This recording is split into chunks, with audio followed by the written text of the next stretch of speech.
pessoal, por aqui Tatiane Coda com o nosso ponto de vista. Hoje, segunda-feira, dia 18/11/2024. É um prazer estar aqui com vocês novamente, aqui no nosso Ponto de Vista, jornal e podcast.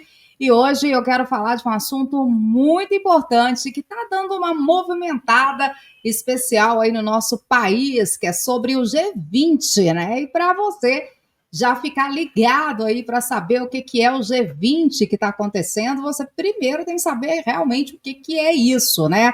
Você sabe, você que está em casa, você que está acompanhando a gente aqui no YouTube ou que está no Instagram, sabe o que significa aí o tal do G20, também conhecido como Grupo dos 20. Pois é, esse grupo nasceu após uma sequência de crises econômicas que assolaram o mundo na década de 90, por volta de 1990 em diante. No ano de 1999, foi criado um fórum multilateral entre países industrializados e os países emergentes, que era composto na época por ministros de finanças, por presidentes também de bancos centrais, que inicialmente tinham como foco debater questões econômicas e financeiras com foco mundial. Assim, então, foi que surgiu o G20. Em 2008, o G20 já estava lá no seu auge, né? Mas aconteceu também o auge de uma crise econômica mundial causada aí pela quebra do banco Lehman Brothers. O grupo ele teve a primeira reunião de cúpula com os chefes de Estado e de governo, e desde então não parou mais aí de crescer, sempre discutindo assuntos relacionados à estabilidade econômica global, ou seja, eles têm a intenção, eu vou ter que colocar uma aspas aqui, viu, gente, de realmente fazer com que o mundo tenha aí uma estabilidade. Eu acho até estranho falar, né, de ter uma reunião do G20 no momento em que a gente tem tantos conflitos mundiais, né, que pode ser comparado praticamente aí a conflitos como a Segunda Guerra Mundial. São conflitos de grande alcance. A gente vem aí muitos analistas, especialistas comentando sobre uma possível terceira guerra mundial e acontece justamente no Brasil aí esse encontro do G20. Você deve estar perguntando aí também o que o G20 tem a ver com a sua vida, né? O que importa, né? Porque hoje as pessoas perguntam até o que a política tem a ver com a vida delas e o G20 não seria diferente. Apesar de ser aí tradicionalmente hermético à participação social, ou seja, não existe aí uma participação popular. Com o tempo, o escopo e essa atuação aí do G20, ele acabou ganhando novos horizontes, embora no início ele fosse concentrado apenas em questões macroeconômicas gerais, né? Que no caso, quando a gente fala macro, né, ela tem a ver com maiores quantidades. O grupo ele se expandiu e acabou expandindo também aí a sua agenda, incluindo outros temas de interesse que aí sim impactam a sua vida, aí sim é de interesse da população mundial, como, por exemplo, comércio, desenvolvimento sustentável, que a gente fala muito aqui sobre isso, saúde, agricultura, energia, meio ambiente, mudança climática e, óbvio, combate à corrupção. Quando eu falo de tudo isso, você deve se perguntar, mas, poxa, tantos anos, né, desde 1990, né? Aí foi indo, 91, 92, 98, deu aquela reforçada. E o que mudou? Pois é, né? O que mudou? A gente chega em 2024 com o mundo com uma grande crise mundial, guerras para todo lado, a fome não foi erradicada, a gente está no meio de uma crise climática muito séria, em que uma banda acredita, outra banda não acredita, mas a gente, né, que é povo, né, população, digamos assim, nós acabamos sentindo, sim, esse impacto direto na nossa vida, no nosso dia a dia, na nossa pele, no nosso trabalho, no nosso serviço. Tudo isso, todos esses temas, eles têm, sim, a ver com o futuro de todos nós. Dentro dessa visão de que problemas globais, né, eles exigem soluções conjuntas. A própria economia, ela não se sustenta se o planeta não se unir. Afinal de contas, o planeta Terra, ele é grande, mas ele é um só. Ele não são vários planetinhas, apesar de que eu acredito que tem pessoas que pensam que a Terra são uns planetinhas separados. Mas não, gente, a Terra é um planeta só.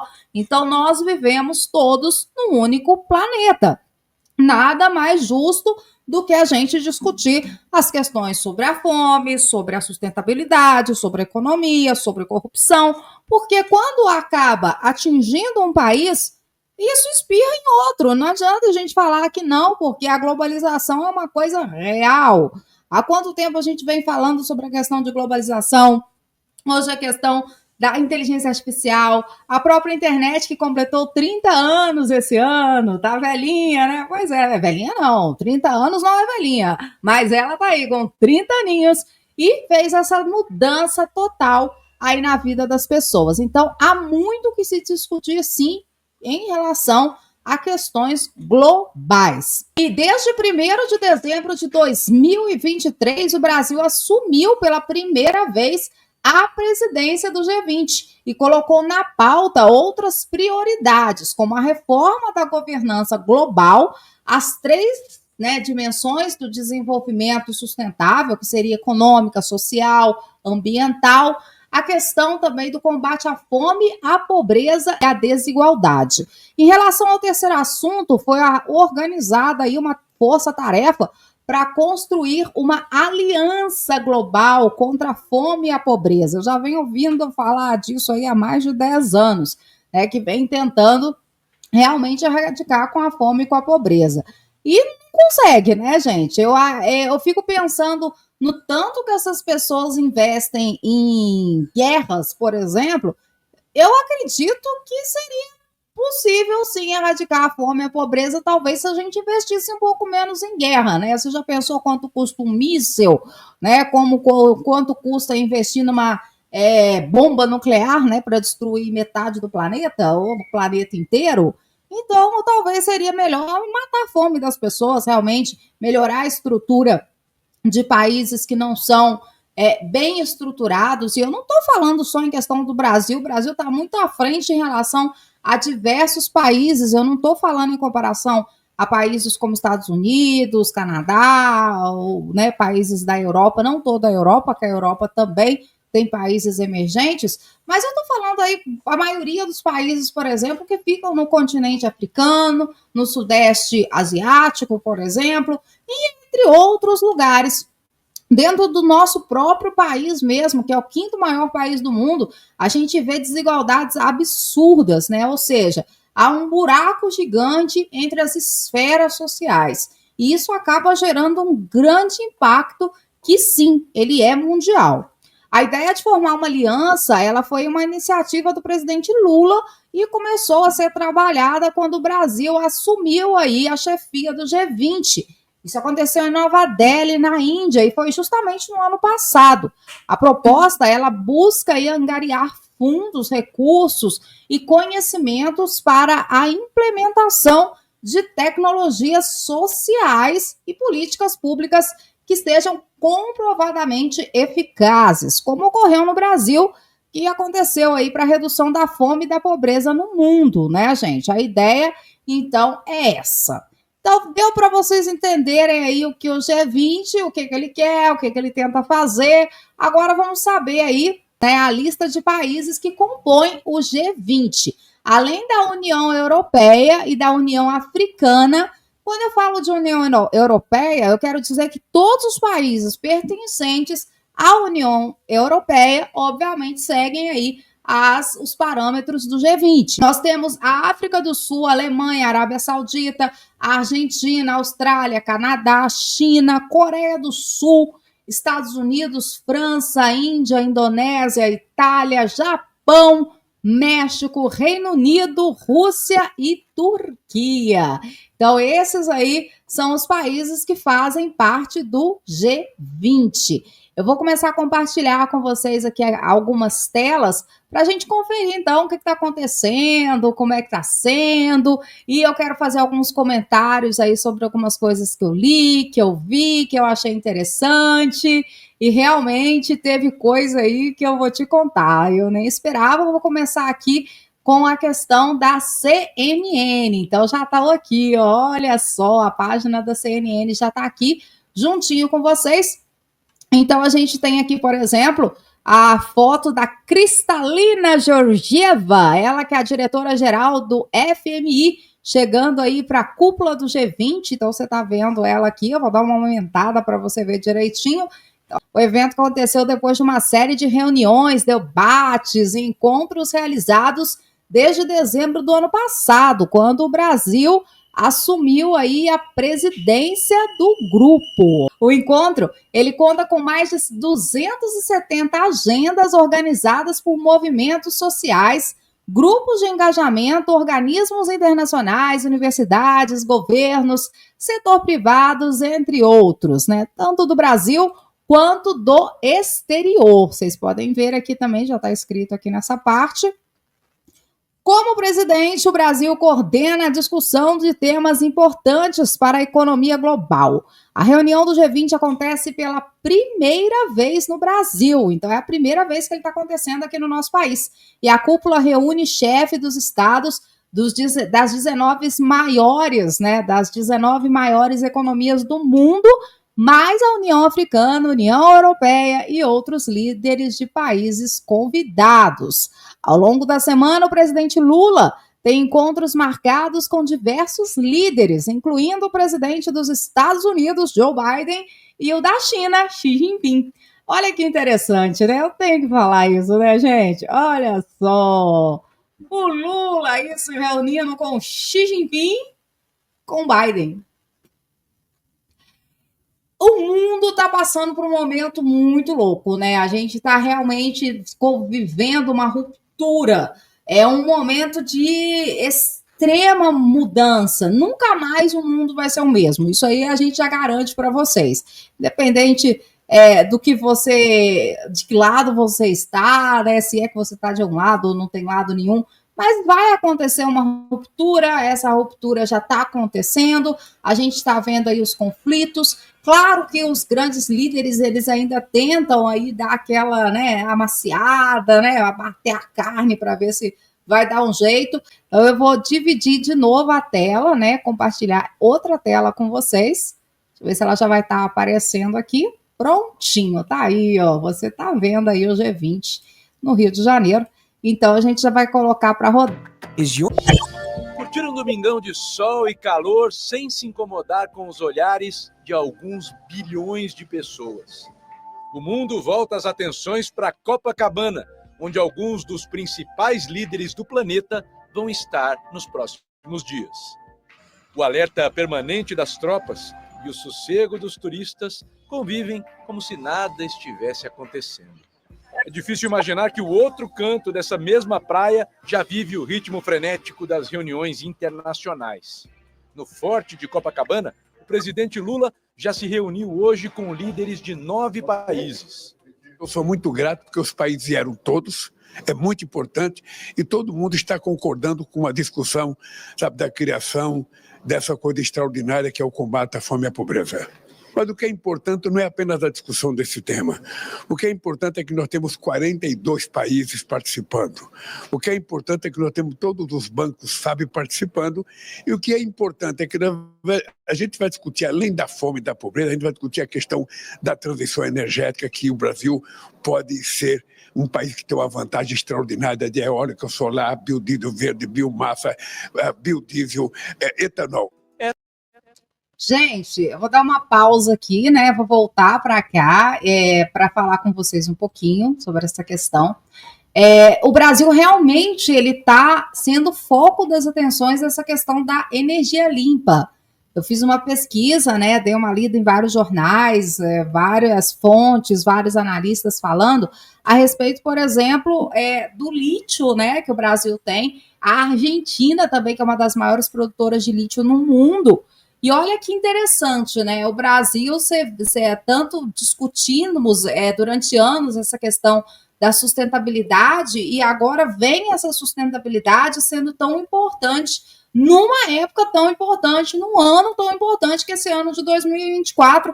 A gente pode dizer que entre 2025 e 2026 vão ser decisivos para o mundo. Eu não falo só para o Brasil, vão ser decisivos para o mundo inteiro, onde todas as pessoas podem sim ser impactadas. E o Brasil, ele realmente está sendo alvo, tanto economicamente, geograficamente, todos os entes possíveis, por causa da questão da sua energia limpa. Nós tivemos, infelizmente, várias tragédias antes de tudo isso acontecer, para que a gente começasse a discutir essa questão da energia limpa, mas nós somos o maior produtor, por exemplo, de biodiesel do mundo. Nós tentamos trazer aí empresas que sejam economicamente sustentáveis. Ou seja, a questão da sustentabilidade é uma discussão que eu posso dizer para vocês que vai caminhando. Ela ainda não chegou no seu ápice, ela está caminhando.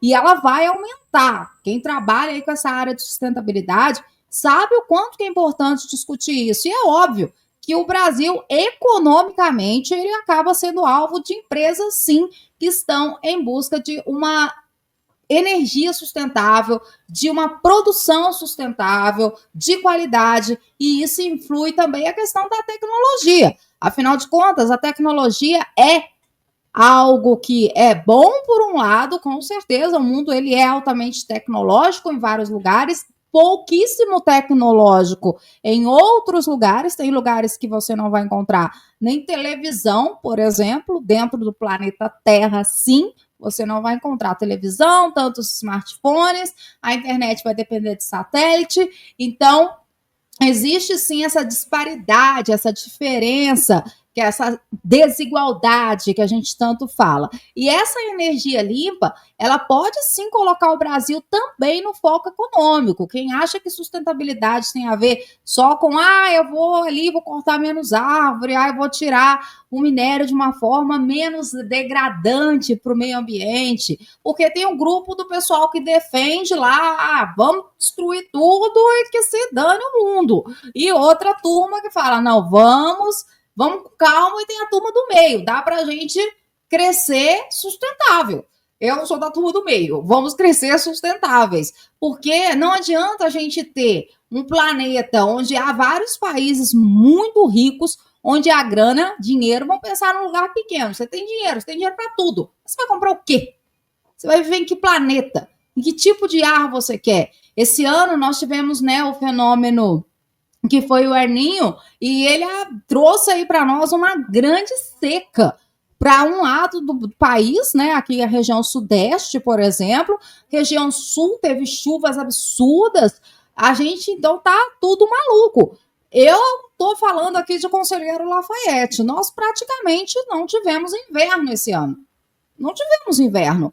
Então, se isso não for uma mudança climática profunda, eu já não sei mais o que é uma mudança climática. E aí a gente pensa, se o planeta for degradado a tal ponto que você não tem o que comprar, porque se acabam esses produtos, você vai viver o quê? Vai comprar o quê? Vai andar de carro onde? Vai fazer o quê?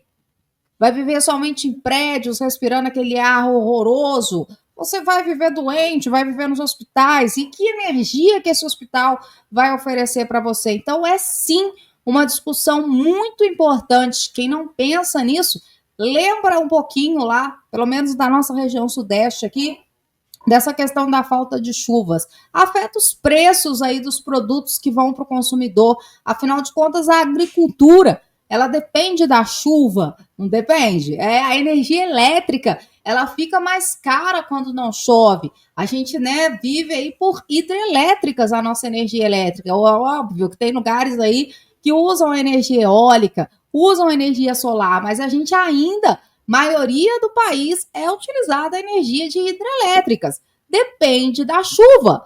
Aí a conta de luz é afetada. Obviamente, se a conta de luz é afetada, os serviços que vão para o consumidor também são afetados. A inflação, a economia. Gente, não tem como, por mais que a gente queira estar avesso a tudo isso, a gente se manter afastado. Você pode não chegar na internet e ficar, né, brigando, discutindo, blá, blá, blá, blá, mas é bom você conhecer, sim, o que está acontecendo. É importante você conhecer o que está acontecendo. Agora eu vou para outra página aqui, eu vou para a BBC News. É bom a gente mandar todas essas guias para vocês, para a gente ter uma noção aí de, né, de tudo que pode ter aí de interessante dentro dessas páginas e do que eles estão colocando, do que eles estão fazendo. Então vamos agora para a BBC News. 5 assuntos para ficar de olho no encontro do G20 no Rio de Janeiro.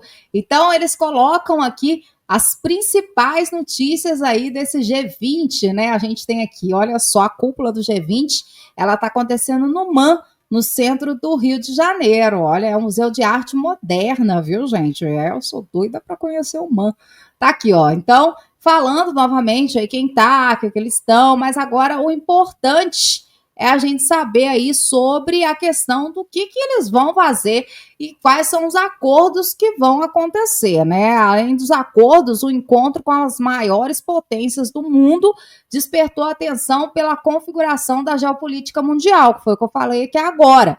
No mundo em que guerras violentas têm sido duradouras, Donald Trump está prestes aí a voltar ao poder nos Estados Unidos, não sabemos o que será, e as mudanças climáticas têm deixado vítimas e tragédias aí ao redor do mundo. A gente hoje, aí, só voltando na questão da mudança climática, eu tenho que falar que hoje a gente tem um êxodo climático também, né, gente? Tem a questão dos imigrantes, dessa imigração em massa. Acontece a imigração climática. Por quê? Porque não tem como as pessoas sobreviverem em certos locais mais na Terra. Não tem como, não tem água, não tem comida, não tem nada. Então vai viver como? É o que eu digo. Não adianta você ter todo o dinheiro do mundo se você estiver num lugar onde você não tem o básico, né, para se viver. Então fica muito complicado. Então, aqui as pautas defendidas pelo Brasil vão vingar ou não vão vingar? Ah, eu tenho que deixar isso aqui marcado para vocês. Pois é, e aí, vai vingar ou não vai vingar? O Brasil colocou muito a questão da fome, como sempre, para ver se dá um jeito aí nessa desigualdade. É muito difícil, né, gente, essa questão da desigualdade social. É um caso que, desde que o mundo é mundo, acontece. Mas parece que quanto mais há um acúmulo de riqueza na mão de poucos, muitos acabam realmente não tendo aí acesso a coisas simples, né? Eu sempre falo que alimento, roupa, moradia são os bens básicos que todo ser humano devia ter, e isso está nos direitos humanos. E aí, como é que fica, né? São realmente coisas que têm que ser discutidas. Então, colocou aí nas pautas essa questão, né, da fome, isso aí não podia deixar de falar. Claro, deixando aí de lado pontos sensíveis aos diversos integrantes, como os conflitos na Ucrânia e no Oriente Médio. Uma coisa que eu não concordo.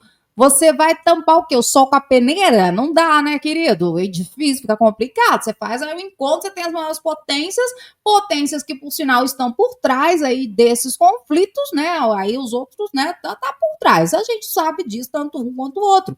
E aí, como é que fica? Não vamos tocar no assunto, porque isso é um assunto delicado. Delicado, mas só está crescendo, né? A gente só reza para não chegar aqui. Mas a gente reza também pelas pessoas que estão lá, né, morrendo tanto de um lado quanto de outro lado. Então, eles evitaram falar disso e estabeleceu mais 2 prioridades, que foi a transição energética, que eu já falei aqui, o desenvolvimento sustentável, a reforma da governança global. Essa reforma da governança global, eu aconselho você a ir lá no nosso vídeo falando sobre o BRICS. Eles talvez não tenham tocado diretamente no assunto BRICS, mas eu vou falar com vocês. Tem a ver, viu, gente? Essa é a questão, é o X da questão, essa é a tal da questão no mundo hoje. Governança global. Quem vai mandar no mundo? Tipo o Pink, o cérebro, eu vou dominar o mundo? É desse jeito. Quem vai mandar no mundo? A gente tem uma grande disputa aí entre Estados Unidos e China, né? E temos aí, no caso, a Rússia, que não é uma questão de riquezas, apesar da Rússia ser detentora da maior riqueza mineral no mundo. Isso aí todo mundo sabe. E ela não mexe praticamente nas riquezas dela. E também ser considerada a maior poder bélico também do mundo, né, gente? E aí fica difícil, né, nós daqui, Brasil, no meio disso tudo. Nem sei o que dizer nessa hora, fica difícil, porque essa reforma de governança, eu acho, ela chega a ser mais sensível do que a própria guerra em si. Ou seja, quem vai governar o mundo, eles falaram a questão da ONU. Eu quero fazer um vídeo aqui sobre a ONU, viu? E realmente vai ser o meu ponto de vista, eu quero ouvir o seu ponto de vista, porque são essas discussões que geram conclusões e, às vezes, até soluções para problemas que a gente acha que não tem solução. Falar sobre a ONU. A ONU, para mim, é um enfeite, sabe? Eu acho que não serve para quase nada, sinceramente. Eu acho que não.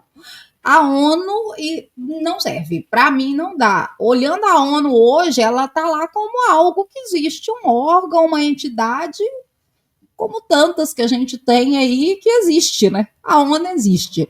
Mas ela não adianta de nada, não serve. Eu acho que a ONU é igual a rainha da Inglaterra, que Deus a tenha, né? Ou como rei da Inglaterra, vamos dizer assim, ou de qualquer país que seja monárquico, né? Tirando os teocráticos, que realmente o rei manda, né? Aí não tem jeito, mas os outros, realmente eles estão lá só para enfeite, né? Eles não têm nenhum poder realmente de falar, você vai parar. Você acha que se a ONU realmente tivesse poder, aquele poder que a gente diz, essas guerras estariam por aí, né? Ou aí é engraçado, até por um lado, a gente olhar a questão, né, de que um pode fazer isso, mas o outro não pode. Um pode explodir um prédio, mas o outro não pode explodir um prédio. Um pode invadir uma cidade, mas o outro não pode. Um pode sair do país, o outro não pode. A gente fica meio que pensando, peraí, por que, né? Um pode, o outro não pode, então fica uma questão muito complicada, e essa questão da ONU. E aí, ela serve para quê, realmente? Organização das Nações Unidas para resolver certos problemas, mas até onde a diplomacia deve ir? A gente tem que começar a pensar nisso também. Tem um ponto em que a diplomacia, sei lá, viu, se ela vai ir ou se ela não vai. Os diplomatas ouvidos pela BBC News Brasil apontam que a agenda que mais avançou foi a do combate à fome e à pobreza. Então, hoje, no primeiro dia, o presidente Lula, ele já lançou, agora já são, né, eu estou fazendo essa gravação 18 horas e 49 minutos, aquela que é considerada a principal entrega do país durante a presidência do G20, que foi a Aliança Global contra a Fome.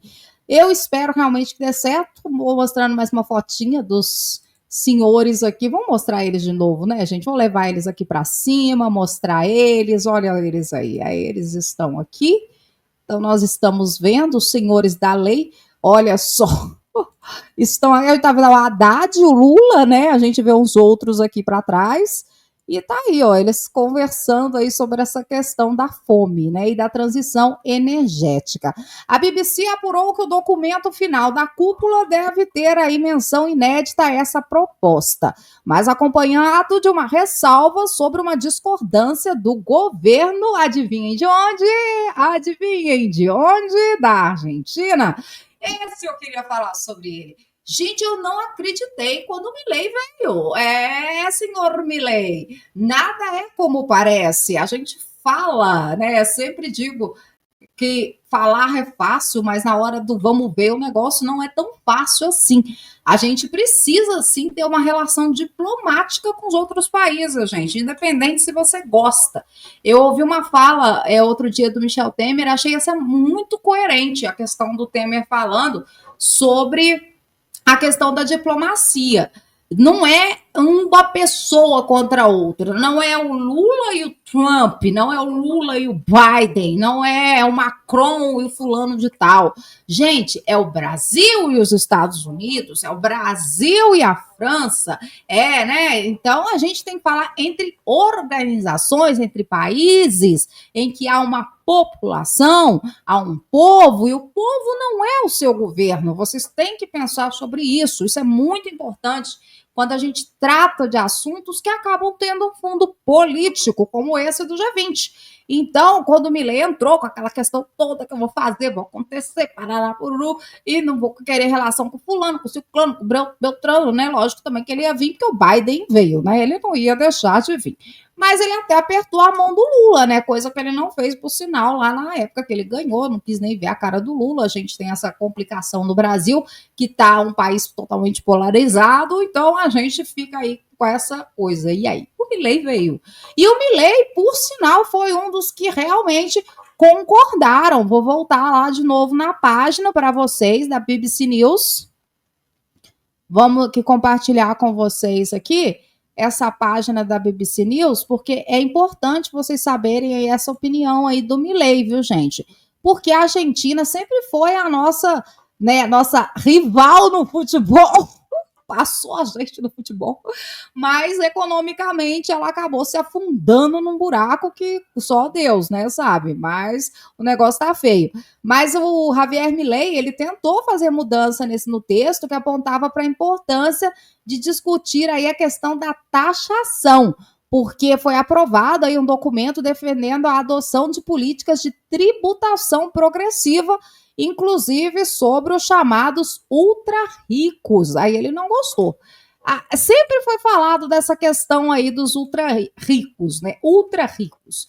É aquela questão da pirâmide social que a gente estuda lá na escola, né? Na nossa aula de geografia, se você não faltou todo dia, na nossa aula de história, na nossa aula de humanidades e ciências sociais. Essa visão aí da nossa sociedade, né? Nós temos uma pirâmide social onde a pontinha, bem a pontinha, gente, quando eu falo a pontinha, eu vou deixar aqui no meu lado aqui, vou pôr um desenho de uma pirâmide aí para mim de social. Vou deixar aqui para vocês um desenho de uma pirâmide social, ou então a gente acha aqui um desenho de uma pirâmide social. A pirâmide social mundial, só a pontinha tá com rico, e 1% praticamente de toda a riqueza do mundo inteiro, em que há quase 9 bilhões de habitantes, essa riqueza está na mão dessas pessoas. Então, a ideia aí, no caso dessa reunião do G20, é que haja uma taxação, o que eu acho totalmente justo. Afinal de contas, pensa numa pessoa que ganha um salário mínimo, ter que pagar o mesmo imposto que uma pessoa que ganha lá bilhões. Gente, eu não sei nem o que é 100 mil, quanto mais bilhões, né? Então, fica complicado, né? Fica difícil.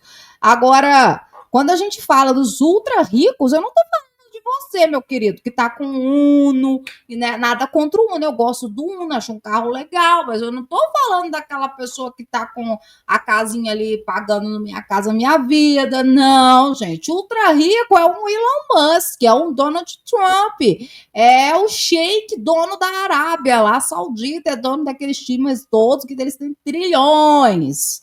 Então, é isso que é ultra rico. Os caras conseguiriam, sozinhos, acabar com a fome de diversos países se eles quisessem. Se eles quisessem, eles poderiam fazer uma estrutura de um país novo. A gente vê o que está acontecendo hoje em Gaza, na questão da Palestina, Cisjordânia, Israel, né? Agora o Líbano. E a gente vê aquela destruição toda. Esses países, aliás, países não, que são pessoas, eu chamo de pessoas países. Pois é, essas pessoas, elas têm a capacidade e o dinheiro financeiro para renovar esses países quando elas quiserem, não vai faltar grana para elas. Então, a questão da taxação, antes que você comente aí nos nossos comentários, é sobre esses ricos e não sobre aquele... né, classe média, né? Classe média não é um rico, gente. Classe média é classe média. Classe média é pobre.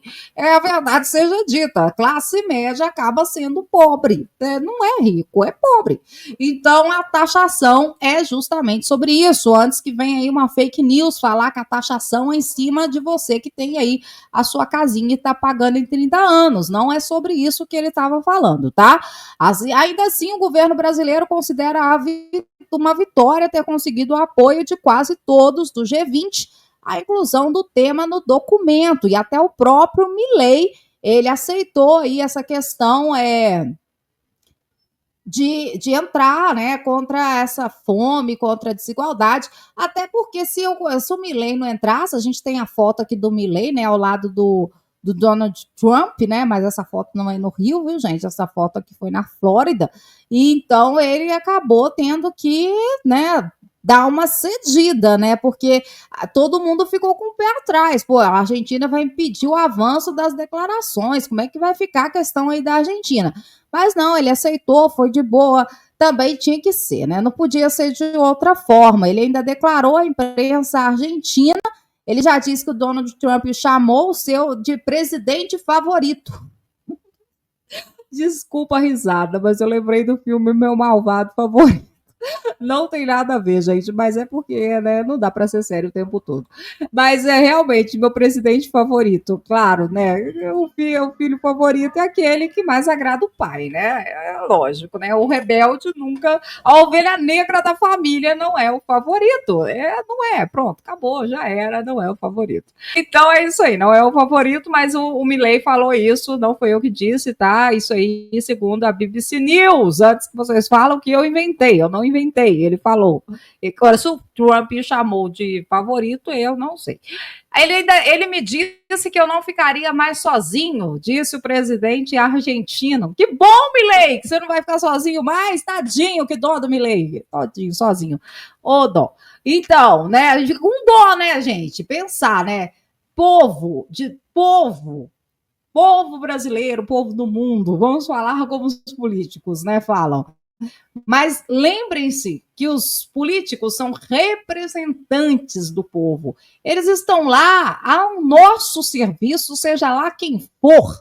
Então não tem essa aí de o favorito do fulano, o favorito do ciclano. Você pode até gostar, sim, das políticas de um, da política do outro, mas para com essa questão aí de falar dessa forma como se eles fossem super-heróis, porque eles não são, não, viu? Cada um ali está interessado no seu pedaço de pão. Com essa história aí de querer acabar com a fome no mundo que eu ouço há tanto tempo, a gente sabe que cada um quer a sua fatia do bolo, a verdade seja dita.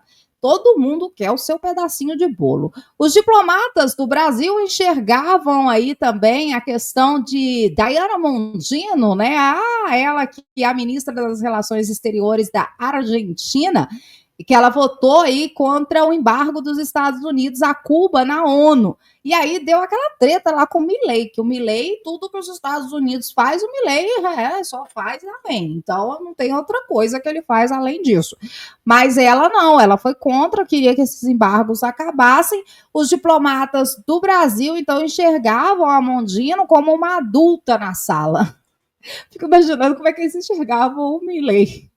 Pois é, com boa interlocução, não estou falando mal do Milei, mas eu fico pensando, gente, como é que deve ser uma reunião dessa, né? Deve ser bem interessante. Você deve ter uma inteligência emocional muito grande, né? Porque você fica olhando para a cara de um do outro, né? Ou não, né? Ou então eles estão lá bem na comidinha, que a comida deve ser boa, deve estão lá conversando sobre o futebol, né? Quem vai ganhar a Copa, essas coisas. Eu fico às vezes imaginando isso. Eu acho que no fim das contas a gente fica de bobo na história e eles ficam lá, né? No bem bom. O Milei, ele já chegou a chamar o Lula de corrupto, idiota, né? Mas chegou a agradecer o Brasil nesse ano por assumir o controle da embaixada argentina em Caracas após as eleições na Venezuela. Ou seja, o Milei é papagaio, né? Ele fala simplesmente, porque quando a hora que ele vai ver que o negócio como ele vê que o buraco é mais embaixo, que as coisas não são como ele pensa. E olha só, o governo Biden também, a gente só tem. A BBC foi super interessante. Ela pegou um monte de foto do Trump já praticamente já mandou o Biden embora, né? Pois é. O ato final dele ao chegar aqui no Brasil, por sinal, ele chegou, entrou pela porta dos fundos, ainda teve essa questão, não subiu a rampa, né? Ele deve estar bem chateado. Ele que foi aí, até 2025 ainda vai ser presidente da maior economia mundial até janeiro, quando ele vai entregar a chave da Casa Branca para Donald Trump. Pois é. E o Biden lá no Rio, né? Ele tomou aí algumas decisões, mas ele aquela coisa, né? Também agora já tá aí quase dezembro, né? Tô cansado, vou tirar férias, pra quê, né? Eu vou fazer o quê? É desse jeito. Pois enfim, gente, eu aconselho vocês a procurarem aí vários jornais diferentes. Eu hoje usei CNN, G1, usei BBC News, usei também o portal do gov.com, né, que é o portal do governo federal, mas vocês vão encontrar em vários jornais. E eu sempre deixo aqui avisando, cuidado com as fake news, cuidado com pegar um pedacinho de uma notícia só, um pedacinho daqui, um pedacinho dali, misturar e falar que é verdade. Hoje a gente fica com uma dificuldade grande de saber o que é verdade e o que é mentira, então procura direto da fonte. E a história é muito importante, conhecer o contexto de tudo é muito importante, nunca vai deixar de ser importante para que a gente não se torne realmente um papagaio, um falador que só fala, mas no fim das contas você não sabe nem sobre o que você está falando. Então conheça realmente o G20, isso aí sobre os impactos, mesmo que você não vá comentar com ninguém, mesmo que você não vai deixar o seu ponto de vista, mas eu quero saber aí o seu ponto de vista. Conta pra gente aí o que você sabe, o que você acha, a favor de quê, ou não a favor, você acha que vai mudar alguma coisa, você acha que realmente esse ano muda ou não muda? Vai o Brasil ter aí uma significância maior no mercado internacional ou não vai ter essa significância maior no mercado internacional? Energia limpa vai acontecer, não vai acontecer? Mudança climática existe, não existe? Os cientistas estão errados? É sobre tudo isso que a gente fala no nosso ponto de vista. Mas eu, Tatiane Corda, quero saber qual é o seu. Aproveita, dá aquele link, aquela curtida, dá uma força pra gente, compartilha. E eu estarei de volta na próxima, porque tem convidado aqui no nosso próximo ponto de vista junto com vocês. Tchauzinho! E aí, qual é o seu ponto de vista?